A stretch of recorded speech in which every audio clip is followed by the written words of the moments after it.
кратко, кто в первый раз сейчас зашел и смотрит этот ролик, рекомендую его не слушать сразу, пройти в описание, и там по порядку это история про стучащий главный. Там по порядку есть ссылки на первую и вторую часть рассказа, но это, соответственно, третья. По ссылке по порядку посмотрите. Все, удачи. Привет, друзья. Ну все, отгулял я по палубе на якоре. Вчера ночью встали под погрузку, уже валят, сыпят во всех трюмах. Уже по чуть-чуть. Короче, работают непрерывно. Палуба сейчас грязная, не походишь. Ну и плюс транспортер работает. Короче, продолжение истории без прелюдий. В общем, так и шли мы на малом ходу по Малакскому проливу. И первая остановка у нас была уже только по выходу с Малакского пролива, когда в океан Индийский вышли. Но тут надо учитывать то, что немалую роль сыграло то, что мы долго решали эту проблему. То, что весь экипаж филиппинский, я только прибыл там буквально неделю назад. И они как бы между собой вась-вась. Второй механик у капитана за опытного прокатывал, как бы он к нему уважительно относился, то, что он там опытный уже. И на тот момент он уже полгода здесь на борту присутствовал. То есть он с ним советовался. Меня он еще побаивался, как бы обходил и прислушивался к мнению второго механика часто. А так как капитан взаимодействует с суперинтендантом, он там практически онлайн с ним на связи, на телефоне, по-всякому. Вот, то есть они там со вторым посоветовались. И второй сказал, что причина в клапане, надо клапан, наверное, поменять. Ну, до меня это уже дошло, когда решение было принято останавливаться, поменять клапан. То есть капитан со слов второго механика пообщался с супером. Тот дал команду: останавливайтесь, меняйте клапан. То есть уже как бы перед фактом поставили. Ну, хорошо.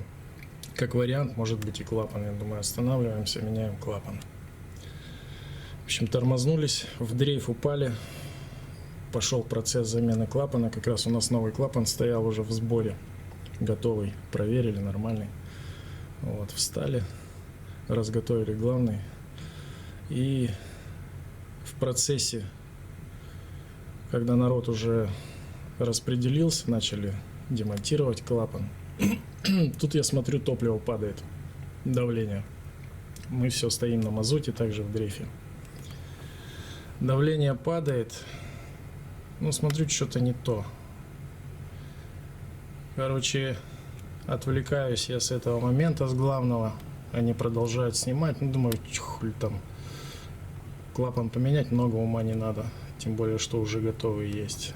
Это, в принципе, не сильно там проблематичное, трудно, время затратное такой момент. Второй механик в любом случае справится. Как бы я еще тоже отношусь, ну, с таким мнением, что он тут опытный, все уже врубается, он там своими командует нормально. Ну, в общем, ладно, разбирайте. Кинулся я, взял третьего на бустерный модуль, на топливный. Вначале сам просто попытался перевести на другой насос. А хрена там не переводится.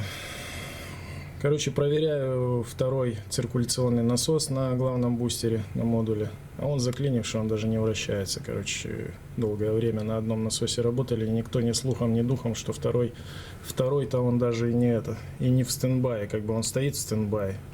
Но по факту, если первый, на котором давление начало падать, подведет, то все, встали. Ну и как бы эта остановка, она на руку сыграла в этом плане, потому что как раз давление начало падать, я это просек, начал какие-то меры предпринимать. Короче, заклинивший. То есть тут делать нечего, надо только дергать мотор, смотреть, разбирать насос и устранять причину. Ну, если заклинивший, это, как правило, либо самое первое — это подшипник, либо сам ротор, приводные шестерни заклинили между собой, но это реже. Короче, разобрали мы с третьим. Подшипник, да, оказался. Поменяли мы его, запустили.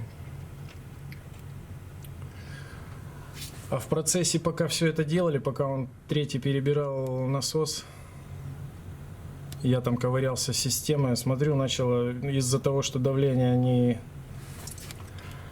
недостаточное, в системе на главном пошел, потрогал, начала температура падать. И уже так прилично.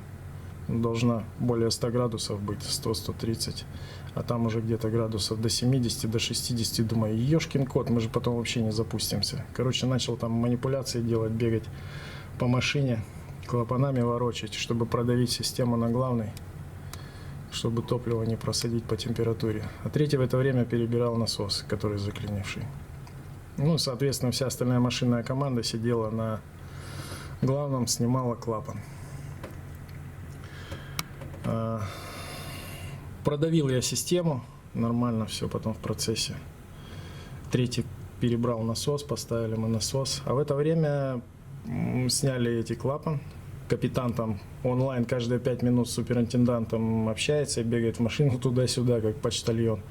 Передает, что в машине происходит, и обратно руководство второму механику. Клапаны не дернули. Ну и так как я уже занят был на топливе, потом уже узнаю, что они дернули клапан, обнаружили, что пистон ринг, ну второй мне тоже сказал, пистон ринг, клинен ринг, неплотно стоит и болтается. Вот. Короче, там целая переписка началась, возня, беготня.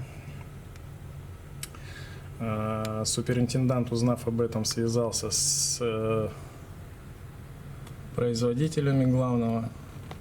И те в итоге думали, какие-то там решения, то одно, то другое было.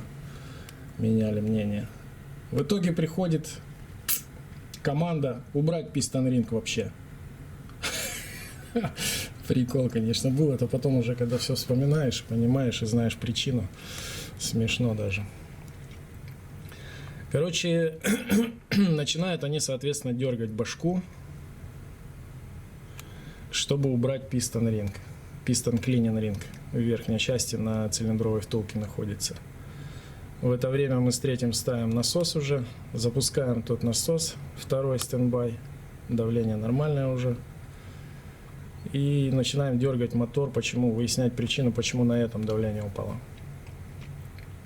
Остальные дергают крышку цилиндра. Вот. Так, все по времени на этот раз хватит. Прощаюсь.